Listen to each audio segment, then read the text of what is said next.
Channel के like कीजिए, subscribe कीजिए, शेयर कीजिए। महादेव, मैया भवानी के चरण में प्रणाम करती हूँ, मेरा प्रणाम स्वीकार हो। गणपति ललनमा के चरण में प्रणाम करती हूँ, मेरा प्रणाम स्वीकार हो। भोलेनाथ के चरण में प्रणाम करती हूँ, अपनी माता पिता के चरण में प्रणाम करती हूँ, मेरा प्रणाम स्वीकार हो प्रभु, मेरा प्रणाम स्वीकार हो। देखिए गुरु बहन, किस दिन के सुहागन के चूड़ी नहीं पहनना चाहिए और किस दिन के आयुष कमता है कि आयु कमता है सुहागन के चूड़ी पहनने से, ये मेरे वीडियो में सुनिएगा। और किस दिन के आदमी जो बोलते हैं कि चूड़िया कितना पहनना चाहिए। एक किसी गांव में एक सेठ सेठानी रहा करता था। जो सेठ सेठानी रहा करता था उसका 3 गो पुत्र था। तो बड़े वाला लड़का के उसका लड़के से प्यार नहीं करता था बहुत। उसका लड़का अपना बात पीछू अपना पिता से झगड़ा, सेठ से झगड़ा कर देता करता था। जो झगड़ा करता था इसलिए उसका जो बंटवारा तीनों भाई में बंटवारा कर दिया। बाकी धन संपत्ति जो होते हैं गुरु बहन, वो सेठ अपना पुत्र के नहीं दिया, बड़ा वाला के और छोटा वाला के बढ़िया से रखने लगा। जो बढ़िया से रखने लगा और दोनों के धन पूरा मंझला जो है छोटा वाला के धन से आगर है। बाकी बड़ा वाला जो उसका संपत्ति कुछ नहीं दिया तो बेचारा बहुत गरीब के था। तो क्या हुआ, एक दिन की सेठ मंदिर जाते हैं, वहाँ पर ही भगवान के महात्मा जी रहते हैं। तो बोलते हैं कि बाबा सेठ बहुत उदास है। तो गोड़ लग के और मंदिर में भगवान के भोलेनाथ के और चलने लगे सेठ। तो महात्मा जी बोल रहे हैं कि अच्छा ये तो बताओ, बच्चा रोज आता था गोड़ न लगने दर्शन करने, तो तू हंसते रहता था, मुस्कुराते रहता था, बातचीत करता था, आज क्या बात है कि तू उदास है, क्या बात है। तो बोले कि क्या कहें ए महात्मा जी, जे मेरा तो जीवन अधूरी लगता है। तो कि क्या बात है बताओ। तो कि जो भगवान मेरा 3 गो बेटा दिया था, जैसे एगो मेरा लड़की रहता तो उसका से हम हर दुख तकलीफ है उसके से सैर करते, मुस्कुराते, खेलते, उसका जो भी कमी रहता बेटी के हम अब पूरा करते, कुछ भी मांगते तो उसका हम जरूर देते। इतने में महात्मा जी बोले तो ऐसा करो पुत्र कि जो राधा रानी है बरसाने से उसका आप क्यों न मान लेते हैं, अपना बेटी बना लेते हैं, अपना बेटी बना लो जे उसी को से जो भी दिल के बात है उसी से सैर करो रहो। इतना जो बात सुने राजा साहेब ये सेठ तक क्या किए कि एक राधा रानी के तस्वीर ले लिए और लाके अपना कमरे में रख दिए। अब जो खाना खाए जाए तब उससे भी पूछे कि बेटी हम खाना खाए जा रहे हैं, कोई भी काम करे तो उसी से, कोई लड़कन से ना बोले। बाकी तस्वीर में जाके राधा रानी से बात करने लगे गुरु बहन। तो देखिए दीदी कि कुछ समय बीता तो एक चुल्हारिन आई चूड़िया पहनाने के लिए। जब चूड़ी पहनाने के लिए आए तो मंगल दिन था। तब बेचारी सोच रहे हैं राधा रानी कि आज मंगल दिन है, तीनों भाभी के चूड़ी पहनाने आए हैं। मंगल दिन के तो अशुभ होते हैं चूड़ी पहनना, बाकी मेरा भाभी जो चूड़ी पहनेंगे तो ये तो मेरा भाई पर गरहा बीत जाएगा, मेरा भाई के आयु कम जाएगा। इसलिए चूड़िया के क्या किए कि अपने पूरा चूड़ी के रंग खराब कर दिए। एक चूड़ी पसंद नहीं आया। जो चूड़ी पसंद नहीं आया गुरु बहन, तो देखिए दीदी कि चुल्हारिन के जो थे उसका भाभी बोले कि आज एक चूड़ी भी अच्छा नहीं लग रहा है, जब यहाँ से चली जाइए। जे कोई दिन के और आ जाइए। तो कि कौन दिन के आवे? तो शुक्रवार के आ जाइए, चूड़िया मेरे पहना दीजिए। बोले कि ठीक है। तो क्या किए गुरु बहन कि शुक्रवार के जो आए तो पूरा चूड़ी रंग बिरंग के सुंदर दिख रहा है। राधा रानी उसका चूड़ी के रंग बदल दिए। बहुत सुंदर सुंदर चूड़िया रंग बिरंग के है। तीनों भाभी पहने और राधा रानी भी चूड़ी पहने। जो राधा रानी पहने चूड़ी तो कर बाद में चूल्हारिन बोले सेठ जी के कि सेठ जी एक काम करिए, तीनों बहू के एक चूड़ी पहना दिए हैं, 4 गो के हम चूड़ी पहनाए हैं। बाकी सेठ जी है जो बोल रहे हैं कि मेरा 3 गो घर में चूड़ी पहनने वाला है, आप कहाँ से चूड़ी पहना दिए 4 गो के? ताकि नहीं, हम 4 गो के चूड़ी पहनाए हैं, 3 गो के नहीं पहनाए, हम 4 गो के पहनाए हैं, जो हम 4 गो के पैसा दीजिए। बोले कि ठीक है, हम घर जाते हैं, पहले हम अपना बहू से बात करते हैं कि कै गो के चूड़ी पहने हैं। जैसे 3 गो आदमी है, हमरा ही 4 गो से चूड़ी कहाँ पहनेंगे? बोल रहे कि ठीक है, जाइए आप पूछ लीजिए पहले अपना घर में जाके।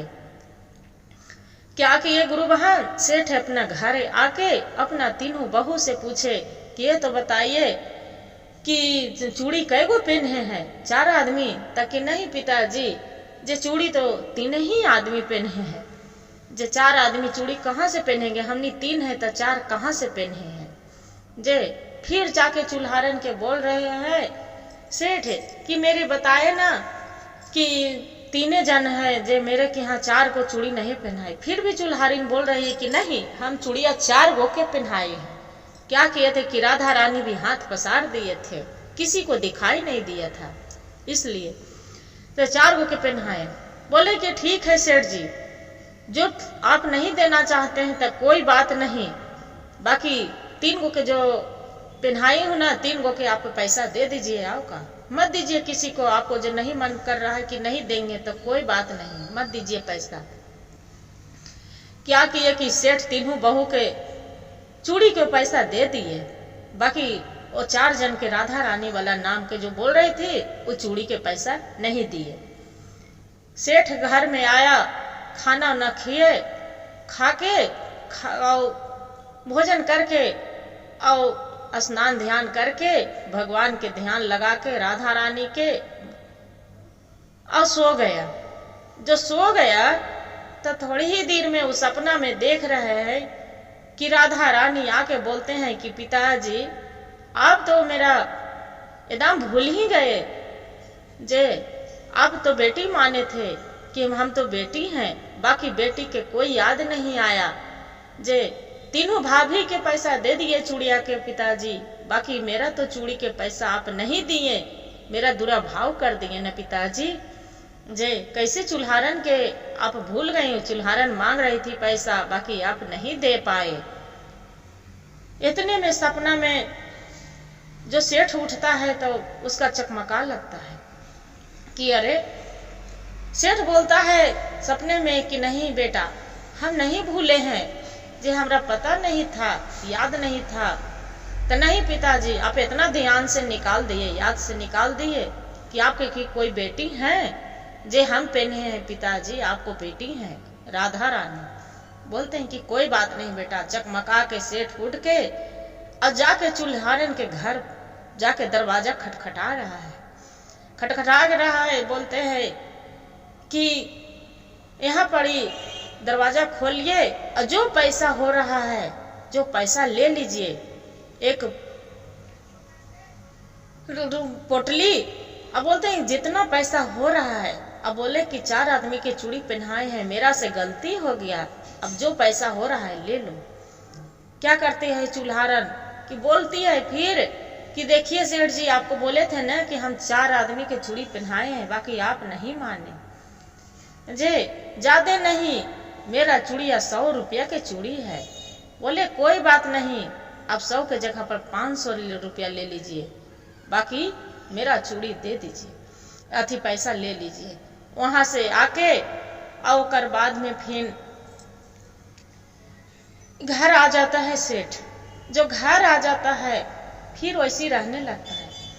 क्या करते हैं कि जो राधा रानी रहते हैं तो उसका भाई गरीब के मारे तंगी है। तो राधा रानी के देखा नहीं जाते हैं, बोलते हैं क्या मेरा सब दोनों भाई है, पिता है, कितना धन से आगर है, अब मेरा बड़े भाई कितना गरीब है, जो भैया भाभी के मेरा दुख देखा नहीं जा रहा है। क्या करती है राधा रानी, सपने में बड़े वाला भाई को देते हैं कि भैया जे ऐसा आप करिए कि पिताजी के चरण पर गिर जाइए और जाके उनको माता पिता की सेवा करिए। आपको पिता के सेवा करिएगा तो आपको माता के तो जरूर धन प्राप्त होगा।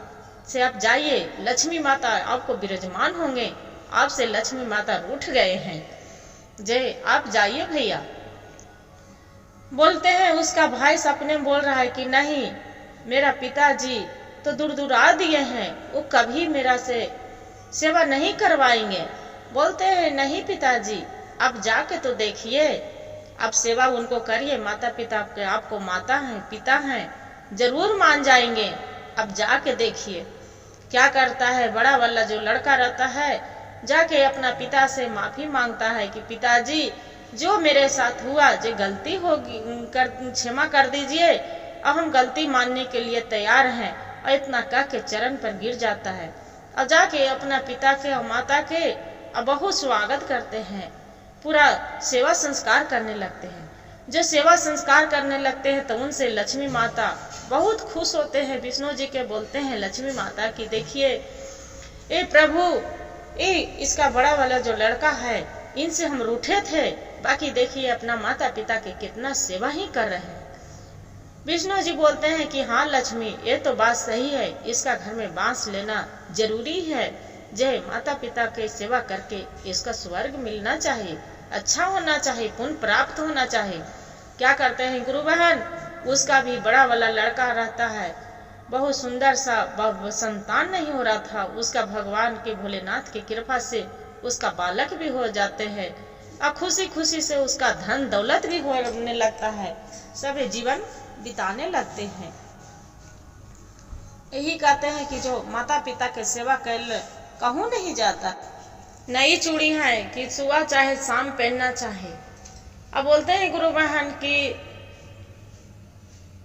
कभी भी आदमी के नई चूड़ी रविवार चाहे शुक्रवार को पहनना चाहे, उससे पति के आयुष लंबी होते हैं।